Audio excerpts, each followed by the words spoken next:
So thank you so much for having me here. I'm going to start with a very exciting legal disclaimer.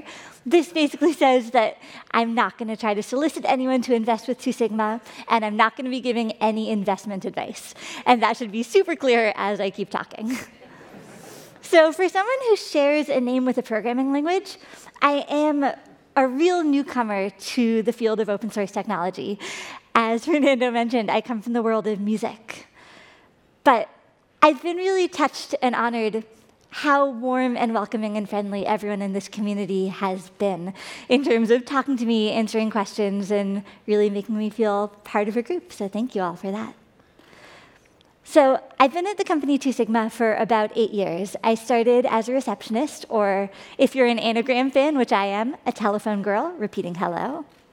And after working in reception, I worked in the learning and development team. And about 2 years ago, I was ready for a change, so I took a position that was brand new to me and brand new to the company. I became 2 Sigma's first open source coordinator. So at first, it was counterintuitive to me that 2 Sigma, a company in the finance space, could have an open source coordinator or could be involved in open source at all. We are in the business of intellectual property, and we've got robust security systems, redundant servers, and we've put a lot of thought into how to keep information inside the company. And this is for good reason, because we have a fiduciary responsibility to our investors. And even if we're not going to go open sourcing model code, if we put out anything that could be perceived as giving away a competitive advantage, that could have a negative effect on someone's pension fund. So we take that seriously. And I think even companies that don't have this sense of fiduciary responsibility still need to grapple with this idea of protecting competitive advantage when they think about how to get involved in open source. So today I'm going to talk about 3 things. I'm going to talk about some of the risks and hurdles that 2 Sigma had to think about before we could get involved, the reasons we decided it was worth it to get involved anyway, and then finally a couple of specific things that we did. So starting with some history, for our first decade as a company, 2 Sigma, we used open source, we were enthusiastic about open source, and in fact, one of our founding members was a contributor to BSD, which is cool, but we weren't really contributing anything back. It wasn't until 2012 that the passion around open source got strong enough that we sort of came together as a company to figure out how we could be a part of this community safely. So people from marketing, people from legal, from security, engineers from all around got together, and we created an open source committee, and their job was to design an approval process for how we could commit code safely and then administer that process. And as you can see on the timeline, after we started being involved in this world, we started open sourcing a bunch of projects that we created in-house, which I'll talk a little bit more about later, and we started making some substantial contributions to existing open source products. So we did not take this lightly. It was a big deal for us. In addition to IP leakage risks, we also had to think about just employee time. Any time that our employees are spending working on open source is time that they're not working on internal projects. So we think a lot about the burden of support, about this idea that if we put an open source contribution out there, and it's lucky enough to find followers and people who use it, if we ever then stop using that product within the company, we're in this weird position of either supporting something that we don't even use or abandoning something that other people use, which is not nice to those users and doesn't make us look very good. We also, in terms of reputational risks, worry about just putting our name on software that might not be of the highest quality. That's something we wouldn't want. Or even, sorry, I just had a total blank. This stage is so big. Reputational risk of putting out bad software, or even putting out software that might not be needed, that might be divisive to the community. So despite all those risks, we did think that the benefits make it worth it. So I'm going to talk about 6 main benefits. The first and the most obvious one is leveraging other people's work. It's just sort of universally efficient that if something exists that might be able to do what we need to do, instead of reinventing the wheel, we can help improve a product that's already out there. And this also is useful because that way we can take advantage of experts who we might not have in-house. One of the big ones for us is the opportunity to shape a product or even shape the whole ecosystem. And for 2 Sigma, one of the biggest examples of this is Jupyter. So we had created a notebook in-house called Beaker. It's a polyglot notebook, and we had a lot of Beaker users in the company and outside of it. But we also had a lot of Jupyter users. And as we saw IPython, then Jupyter, grow and have this huge community around it and get more and more users, more and more contributors, we found it harder and harder to keep up with development with Beaker. So we were in a tough spot because we'd put a lot of work and energy into creating Beaker. And Beaker had a lot of unique features that we needed that weren't available in Jupyter. But at the same time, we didn't think it was sustainable to keep working on this product when we were only a few people in a company and Jupyter had this huge community behind it. So we pivoted.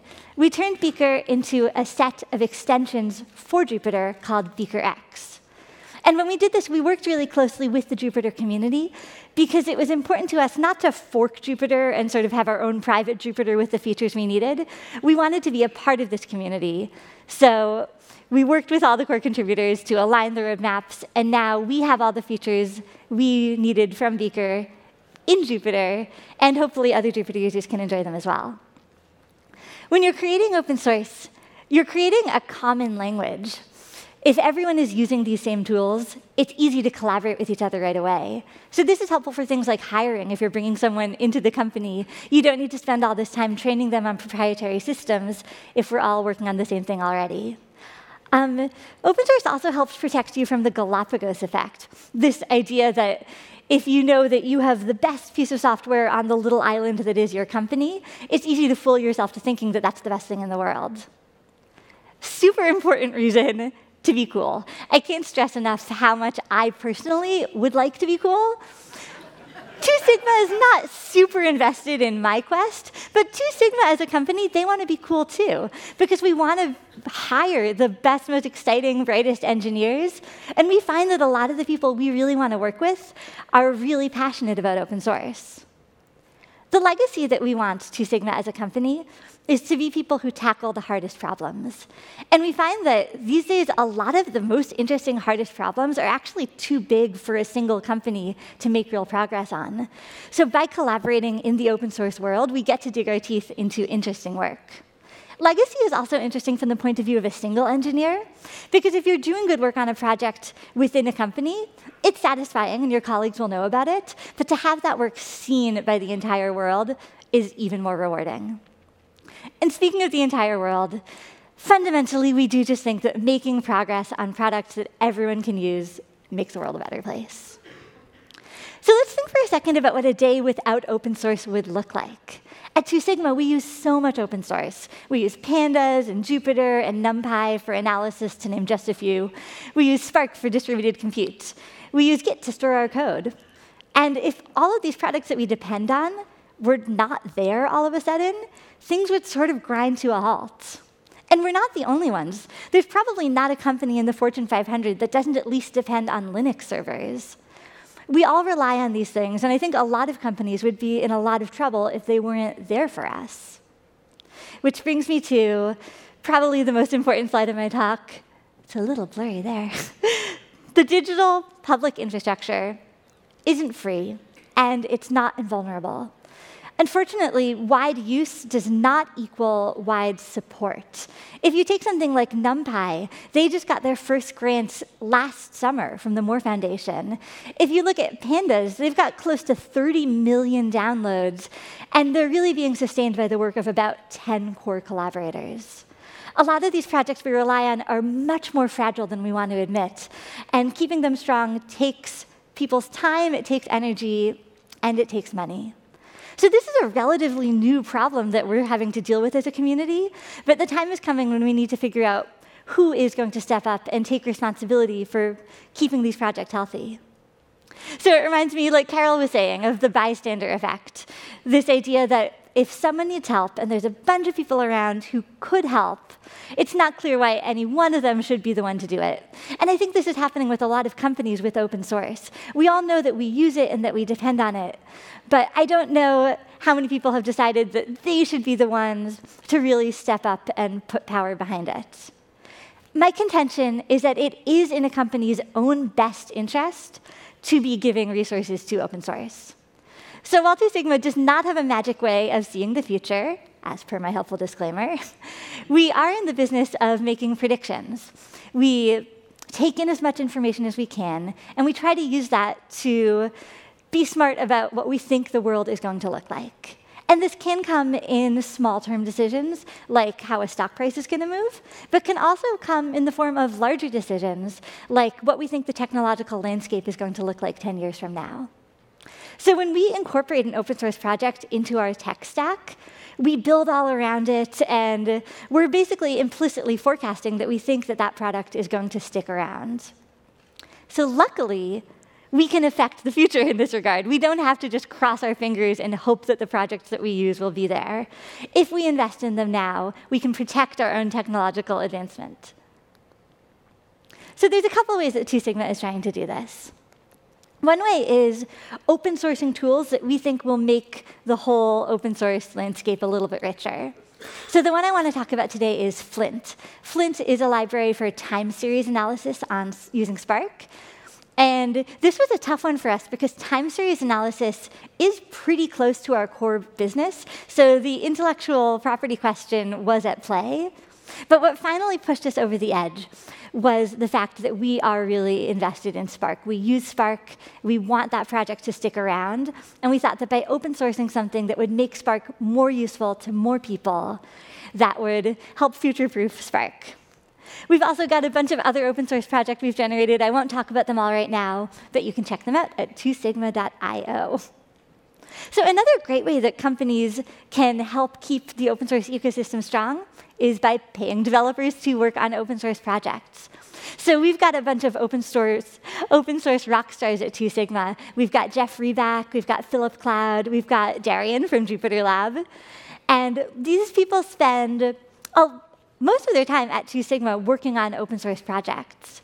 We also do a bit of event programming to try to get more people involved in open source. Our biggest one is probably we do this annual hackathon, the TS Open. And for that, we pick a project. We've done Pandas, we've done Jupyter. Most recently, we did scikit-learn.